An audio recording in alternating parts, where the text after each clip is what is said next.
At the end of Senator Bernie Sanders' 2016 presidential campaign, he founded a progressive action organization called Our Revolution. And according to its mission statement, OR has three goals: to revitalize democracy, empower progressives, and elevate political consciousness. The grassroots organization is more active now than ever, especially in the Midwest and the industrial Rust Belt states where progressive politics aren't necessarily as prevalent as on the coast. Here to talk about the group's efforts on the ground and across the country and their take on this election cycle is Our Revolution Executive Director, Joseph Geevarghese. Great to see you, sir.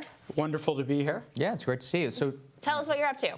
So we are bringing about the revolution all around the country. We are a network of around 600 groups all around the United States.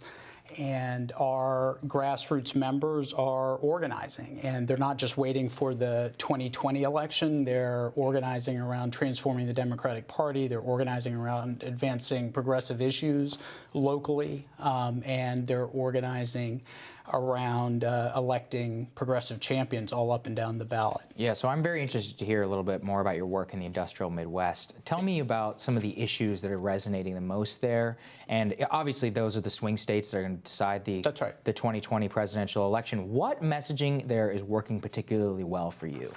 Well, I think what's important to remember is Donald Trump won the presidency by campaigning as a worker champion, right? He went to the Midwest, the industrial heartland that's been devastated by plant closures, right, and outsourcing of jobs.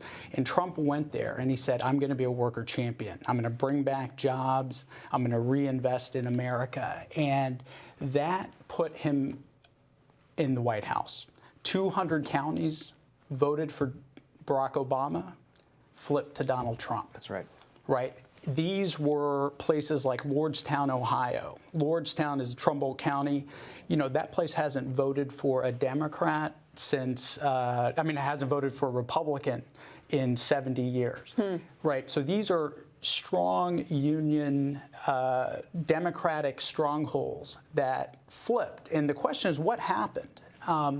And the truth of the matter is a lot of those working class union folks feel that the Democratic establishment abandoned them, right? The Democratic establishment allowed free trade deals to happen that sent their jobs overseas.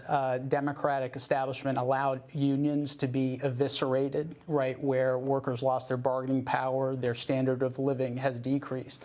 And candidates aren't speaking to them, right, in a powerful way. I think the message that's resonating is Bernie's message, which is a strong, economically populist message that counters the false populism of Donald Trump. Trump runs as a worker champion, but at the end of the day, he's serving the interest of the corporate class. I mean, to your point, Sagar and I were following a study that showed 85% increase in opioid overdose in counties that had a plant closure like Lordstown.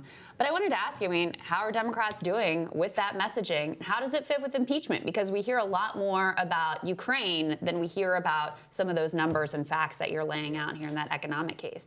That's right. The truth is, while we're in the Beltway talking about impeachment and a lot of other issues, what matters in the heartland is whether people can afford to pay their bills, whether they can go and see a doctor, whether they can give their children a better standard of living, right? That's what matters. And the candidates who are going to do the best are the candidates who speak directly to the fundamental needs of the American people, right? Whether it's economic, whether it's educational or medical. And that's what we've got to really focus on. Because the truth is, in all of these places, right, whether it's Lordstown, whether it's other towns in the industrial Midwest, people are suffering.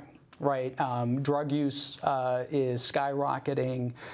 There's high rates of suicide, and that is directly correlated to the erosion of the standard of living in these places. These used to be once strong middle-class communities, and now they've lost everything. And what people want to know is who is a candidate that's going to stand up and improve my standard of living. Well, I think it's so funny because so much of what you're saying we focus on here all the time, but it's so contrary to the discussion here in Washington. I mean, is it a disservice, to have the media and so many of these other people talking about these things, which are just so out of the step for the lives of the experiences of so many of these people and the working class? What do you think?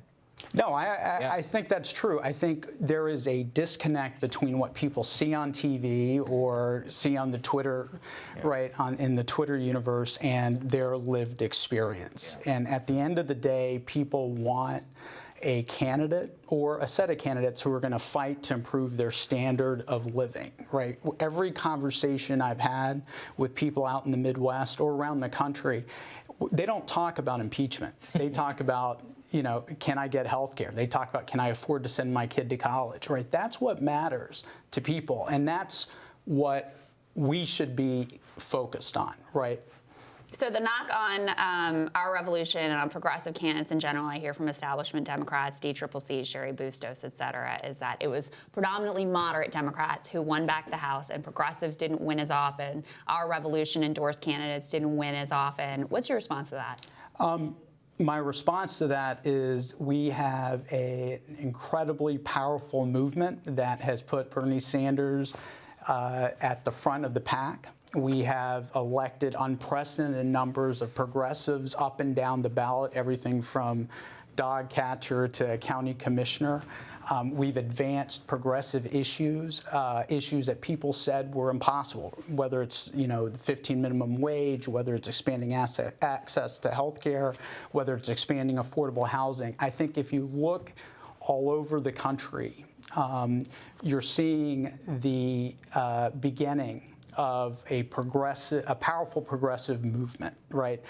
People are not marching around a banner of incrementalism. We want a little bit of change in our life, right? People are saying we want there's something wrong with the system. We want something Joseph, some people are saying that. Joe Biden is the leader in this front runner. I just don't think that's a winning message. I mean, I'll give you a little bit of change. I agree with you, but I tend to agree with you. What is your response to those voters who are on the fence and they do want incremental change? They liked it under Obama. The Obama years were very good for them. Well, I mean, but that gets back to does Biden have a chance of winning? The 200 counties that put Trump in the White House are 200 counties that voted against Obama and Biden, right? They voted against the incrementalism of the Obama-Biden years. They voted against all of the policies that sent their jobs overseas, that didn't take care of their fundamental standard of living. That being said, I think if we want to win the White House, we need to think about what speaks to those Americans in those communities. Yeah, I also think it's about so much more than just winning the White House, too. We have to do a lot more than that. Yeah, Joseph, thank you so much for being here. We really appreciate it.